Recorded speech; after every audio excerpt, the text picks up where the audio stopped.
Okay, sebelum cikgu akhiri, okey.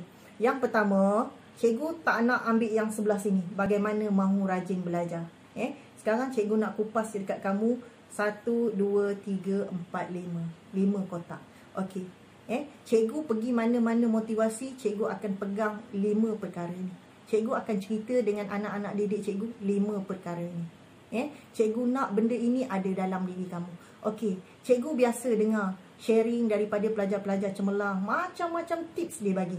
Kan? Hari tu cikgu dengar tips pelajar cemerlang daripada SMK Datuk Seri Mahajalela. Macam-macam tips dia bagi. Okey, semua tip yang orang bagi tu semua kita boleh guna. Kita tak salah. Cikgu, salah ke saya nak tiru dia? Tak. Cikgu nak cakap dengan kamu, salah satu cara ataupun kaedah nak berjaya, kita copy and duplicate. Wow, cikgu, copy? Ya.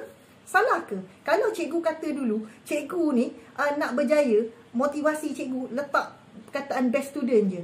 Kamu copy lah. Copy lah saya punya tu. Tak salah. Duplicate. Duplicate diri macam diri cikgu. Kalau benda tu bagus, ambil. Copy and duplicate lah kejayaan orang. Mungkin Cikgu Hasan pun ada kot panggil pelajar-pelajar calon SPM yang cemerlang. Dan kalau di sekolah cikgu sendiri, cikgu buat video. Cikgu buat video, dia orang sharekan tips-tips dia orang. Kemudian cikgu bagi dekat dia orang. Cikgu kata apa? Duplicate dan copy lah kejayaan mereka tu. Tak ada salah. Jadi macam tu juga dengan diri kamu. Kalau cikgu kamu ada sharing something, kan? Cikgu dulu, Cikgu Hasan macam ni, cikgu biologi kamu ke macam mana ke, kan? Dia macam tu, duplicate. Tak ada salah. Dan semua tips-tips yang diberi tu memang semua akan membantu diri kamu. Tetapi kalau daripada cikgu, cikgu nak kamu buat 5 ni. 5. Okay, catat nota apa semua tu, itu soal nombor 2. Yang ini kamu perkukuhkan dan perketatkan diri dalam diri kamu. Okey, yang pertama, kita adalah milik Allah Ta'ala. Okey, kawan kamu pun cakap tadi. Okey, dia nak berjaya di dunia dan di akhirat. Ya, memang kita dekat dunia ni, kita pelakon saja. Apa yang kita lalui dekat dunia ni lah bakal kita bawa kat negeri abadi kita satu masa nanti. Okey, jadi kita taatlah pada perintah Allah. Perintah Tuhan. Allah suruh kita belajar. Allah suruh kita buat baik. Allah suruh kita buat macam-macam yang bukan guna untuk di dunia ni semata-mata. Tetapi Allah suruh kita buat di dunia, ganjarannya Allah akan bagi di akhirat. Okey, kalau orang nak berjaya, dah tentu doa, sangat bergantung kepada Allah, pencipta kita. Dia yang mencipta kita, dan kepada dialah kita meminta, dan kita minta dekat dia apa yang kita nak. Taat pada perintah. Kalau kita kata, macam mana kita nak taat pada perintah Allah, cikgu? Okey, taat pada perintah Allah. Apa cara nak taat pada perintah Allah? Okey, semayang. Okey, doa, ngaji. Okey, orang-orang yang berjaya, cikgu kan macam cikgu kata tadilah, dah interview banyak pelajar-pelajar yang berjaya. Yang pertama, dia orang memang solat memang solat, tambah lagi dengan solat sunatnya, tambah dengan doanya, tambah dengan ngaji. Ya. Cikgu rasa kamu pun pernah dengar. Bukan pernah dengar, selalu dengar. Tips orang berjaya, nombor 1 dia mesti itu. Taat pada perintah Allah. Dia buat segala itu. Dia dekat dengan Allah. Ada amalan-amalan yang dia buat. Okey, apa contoh amalan-amalan yang boleh kita buat? Okey, jika kita dah semayang okey, ngaji okey, kita boleh buat sunat. Semayang-semayang sunat, solat duha, kan? Mengaji. Tak ada salah. Pilih surah-surah yang tertentu untuk menjadikan benteng ataupun pertahanan untuk diri kita berjaya. Tak ada salah. Pilih surah, baca, tak ada masalah. Janji kita buat. Alright, yang pertama itulah dia. Kalau kita semayang pun macam ialah celam-celum, kita ubah benda tu dulu. Kalau kita ubah solat kita, Allah akan ubah hidup kita. Okey, jadi ubah benda tu. Susahlah cikgu, susah. Kalau kamu cakap benda tu susah, min benda tu yang susah, apatah lagi benda-benda yang kamu nak lalui yang lain-lain. Sebab nak taat pada perintah satu pun susah, apatah lagi benda-benda yang lain. Cubalah. Kalau sebelum ni solat pun masih cikgu kata celam-celum, cubalah penuhi. Cukup 5 waktu. Mengaji. Tak susah. Nak mengaji ni ialah ada juga kita yang tak boleh, tak reti. Itu tak ada masalah. Sekarang ni pun kita banyak YouTube pun ada kan. Pasang. Tapi hari-hari kita remind diri kita nak belajar, Kalau pelajar cikgu setiap pagi pukul 7 sampai pukul 8 memang cikgu akan bagi hari-hari cikgu bagi mengaji. Tak bagi banyak pun mengajinya. Cikgu bagi satu hari satu surah. Kalau contohnya satu hari itu surah Al-Ikhlas, baca memanglah hafal. Itu je cikgu bagi. Esok surah lain, lusa surah lain. Sebab cikgu yakin dan percaya kalau kita mulakan hari kita dengan benda yang baik, insya-Allah sepanjang hari kita akan baik. Kamu boleh aplikasikan. Okey, yang kedua, lepas kita taat kepada perintah Allah, orang yang kedua yang rapat ataupun dominan ataupun orang kata yang sentiasa ada susah senang dengan kita, hormati mak dengan ayah kita ataupun sesiapa saja. Sesiapa saja tu termasuklah adik-beradik kita. Dia orang rapat. Kenapa pula saya kena hormat mak dengan ayah saya? Bawa sedar diri sikit boleh tak? Mak dengan ayah kita. Kalau tak ada mak dengan ayah, siapalah kita? Alah cikgu, mak saya tu bukannya memahami saya. Ayah saya tu bukannya nak fahami saya. Mak dengan ayah kita, faham kita ke, tak faham kita ke, itu soal nombor 2. Tapi selagi kau adalah anak dia, adalah tanggungjawab dan kau wajib menghormati mak dengan ayah kita. Okey, dalam konteks belajar, macam cikgu kata tadi, tak ada mak dengan ayah yang tak nak anak berjaya. Semua nak berjaya. Contoh sekarang, kalau contoh PDPR kan, ada tak mak dengan ayah kamu yang tak menyediakan kemudahan belajar kamu? Ada? Tak ada. Kami tak ada handphone cikgu, tapi kamu percayalah, siang malam mak dengan ayah kamu fikir macam mana nak bagi kamu handphone. Kamu tak ada duit, tak ada buku. Mak dengan ayah kamu memang tak sebut mak dengan ayah tak ada duit, tetapi kamu percayalah, cikgu yakin hari-hari mereka fikirkan macam mana nak dapatkan duit, nak penuhi, nak bagi kamu belajar. Mak ayah kita baik ke, mak ayah kita tak baik? Memang ada mak ayah yang tak baik. Tetapi dalam Islam sendiri pun kata taatlah mak kita, walaupun mak kita tu jahat, selagi dia tidak menyuruh benda-benda yang syirik ataupun benda-benda yang tak baik. Kan? Itu dia antara dia dengan Allah. Tapi kita sebagai anak memang kita wajib taat kepada perintah dia. Okey, ini yang ketiga. Dalam menuntut ilmu, macam cikgu kata tadi ini dalam konteks menuntut ilmu. Orang yang ketiga yang paling rapat juga dengan kita adalah cikgu kita.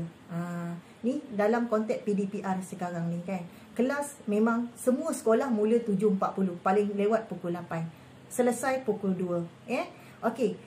Bagaimana nak orang kata ni penuhi? Jangan ponteng kelas PDPR Cikgu-cikgu ni dia semangat lain macam tau. Tambah pula kamu nak periksa SPM. Cikgu faham. Cikgu pun macam tu juga. Cikgu pun nak anak-anak didik cikgu berjaya.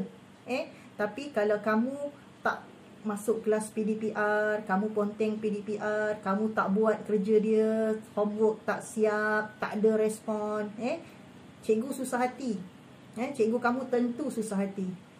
Dia akan terfikirkan kamu je, kemanalah Syarah ni, kemanalah Nadia ni, kemanalah Izian ni, kemanalah Taufik. Dia sentiasa akan fikir macam tu. Sebab cikgu pun macam tu. Jadi kamu hormat cikgu kamu, cakap elok-elok. Kalau kata tak boleh masuk kelas PDPR lah cikgu, saya ada masalah, cikgu cakap dengan kamu terus terang saja. Bila kamu buat, cikgu-cikgu tertunggu-tunggu, mana Izian, manalah Nadia. Jadi cikgu rasa susah hati. Tapi kalau kamu WhatsApp cikgu tu, bagi tahu cikgu saya tak dapat masuk kelas hari ni, saya sekian. Sejuk hati cikgu. Cakap lembut dengan cikgu. Sayang cikgu, hormat cikgu. Sebab apa? Macam cikgu cakap, bab ilmu, orang lain tak boleh nak tolong kamu kecuali cikgu kamu. Tanyalah mak dengan ayah kamu. Mak dengan ayah kamu boleh ajar kamu biologi ke? Boleh belajar kamu matematik tambahan ke? Boleh ajar kamu sejarah ke? Bahasa Melayu? Tak boleh. Siapa yang boleh ajar kamu semua tu? Cikgu kamu. Sebab kamu nak periksa besok, benda-benda yang cikgu kamu ajar tu yang kamu nak bawa masuk dalam periksa. Bukannya benda-benda lain. Jadi benda-benda tu ada dekat cikgu-cikgu kamu. Sayangi cikgu kamu, hormati cikgu kamu, ucap terima kasih. Sebenarnya terima kasih ni tak susah, tetapi dia adalah penghargaan yang paling simple lah orang kata. Tak susah pun. Terima kasih cikgu, terima kasih cikgu, terima kasih cikgu. Apa kelihat benar dan susah benar orang kata nak cakap terima kasih. Senang aja. Ucaplah terima kasih. Dan kalau kamu tengok juga pelajar-pelajar yang berjaya, dia mesti cakap dia mempunyai hubungan yang baik dengan cikgu. Tak ada pula dalam sharing-sharing cikgu yang sebelum ni, tak ada pula dia kata hubungan saya dengan cikgu saya bagai bara. Tak ada. Semua cakap yang berjaya adalah disebabkan bantuan ataupun sokongan daripada cikgu-cikgu. Sayangilah cikgu kamu. Senang cerita, dalam PDPR sekarang ni, kalau ada masalah, sharing dengan cikgu. Jangan buat cikgu susah hati tau. Sayang cikgu kamu. Okey. Dan yang seterusnya, yang keempat, sentiasa bermotivasi tinggi. Bermotivasi tinggi yang macam mana? Sentiasa berkehendak. Macam cikgu kata tadi, kehendak. SPM nak berjaya, nak dapatkan keputusan yang baik, nak cemerlang. Itu. Orang kata momentum diri tu, dia nak. Jadi yang seterusnya, selepas kita dah buat semua, kita dah usaha, kita dah berdoa, kita berserahlah pada Allah. Okey. Doa sudah, orang kata usaha sudah, istiqamah. Usaha tu kena istiqamah lah. Sentiasa usaha tu, tak ada berhenti. Kekal padu tetap juga macam tu. Kalau dah semua tu berjalan, cikgu yakin dan percaya kejayaan tu adalah hak milik kamu. Cikgu, jangan cakap kita ni takkan berjaya. Jangan sekali-sekali terlintas dalam fikiran kita, kita ni bukanlah calon yang cemerlang. Jangan fikir macam tu. Rezeki cikgu percaya. Cikgu percaya dan kamu pun percaya. Rezeki tu Allah Ta'ala yang bagi. Tetapi Allah dah cakap banyak mana Allah akan bagi rezeki kita bergantung kepada banyak mana usaha kita. Kalau usaha kamu tinggi ni, tinggi ni, maka Allah akan bagi tinggi ni juga. Tapi kalau kamu punya usaha tinggi, Allah akan bagi tinggi. Allah akan bagi setimpal, seadil-adilnya, sebanyak mana usaha kamu, itulah kejayaan yang bakal kamu dapat. Okey. Jadi sebelum cikgu berakhir, cikgu offer dulu.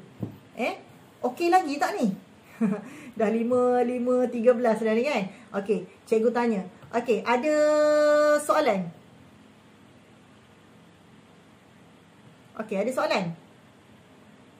Dia tiada, cikgu. Apa dia? Tiada. Oh, tiada bagi pihak kamu, orang lain? Okey, orang lain? Okey. Bukan senang ni nak dapat sembang-sembang dengan cikgu ni. Bukan senang nak dapat sembang dengan cikgu. Nak cakap dengan cikgu. Okey. Okey, cikgu ambil sikit sebab kamu tak ada soalan. Okey, ini adalah yang biasa cikgu bagi juga motivasi. Okey. Kita nak motivate diri kita, kita kena ingat 4 benda. Cikgu nak cerita benda ni mungkin dah habis masa kan. Sebab okey. Jadi kamu kena ingat dreams adalah impian. Macam cikgu kata tadi, impian tak kena bayar, dik. Kamu boleh angankan je apa yang kamu nak. Okey. Kemudian kita mesti pergi goal. Kita ada matlamat, kita ada sasaran. Kemudian kita mesti ada plan. Kita ada rancangan. Kemudian kita buat dengan tindakan. Okey. Senang cerita, cikgu rumuskan dreams, goal, plan and action. Apa dia? Dream. Saya nak jadi seorang pelajar yang cemerlang. Pelajar terbaik SPM 2021 SMK Sungai Ranggam dengan memperolehi 10 A. Straight A plus. Okey, titik. Itu adalah impian. Malam-malam nak tidur, kamu impikanlah benda tu. Kamu ingat benda tu. Tulis kat situ. Catatkan macam cikgu cakap. What? Yang kedua, dia akan pergi goal. Okey, matlamat kita, okey, dreams kita itu. Matlamat kita pun itu. Kita nak jadi pelajar yang terbaik. Kita nak dapat straight A. Alright. Pergi dekat plan. Okey, kita plankan macam mana kita nak capai kita punya sasaran. Okey, dengan cara macam mana? Jangan ponteng PDPR, dengar cakap cikgu, homework siap, ikut jadual. Okey, apa action dia? Jangan ponteng, masuk kelas tepat pada masanya, siapkan homework. Okey. So, kalau dream ada, matlamat ada, plan ada, action ada, insya-Allah kamu akan jadi pelajar yang terbaik. Seperti mana yang cikgu cakap tadi, cikgu yakin semua yang berada dekat depan cikgu, kalau ada 20 orang ni, 20 ni, cikgu doakan kamu pelajar yang terbaik. Berebutlah nak jadi pelajar yang terbaik untuk SMK Sungai Ragam. Berebutlah, tak salah pun. Engkau nak, aku nak, engkau pun nak kan. Jadi tak salah. Cikgu yakin cikgu SMK Sungai Ragam lagi. Okey, dia orang lagi lah seronok kerana semua pelajar dia 74 tu semua nak jadi pelajar terbaik. Dan Cikgu Hassan, pengetua dengan pentadbir sekolah sampai garu kepala nak pilih yang mana pelajar terbaik. Okey, itu saja daripada cikgu. Cikgu mohon ampun dan maaf sekiranya penyampaian cikgu tak bagus ke ataupun ada kesilapan ke. Mana yang baik datangnya daripada Allah, mana yang kurang tu semuanya datang daripada kelemahan cikgu sendirilah. Okey, terima kasih semua. Okey, Cikgu Hassan, itu saja motivasi saya hari ni. Okey ke? Okey, Allahu Akbar. Sedap tengok kalau dia masuk lagi nak lagu. Sayang budak-budak saya ramai tak ada dia petang. Itulah tak apa. Kira-kira yang hadirnya hanya 23 orang sahaja dan satu kelas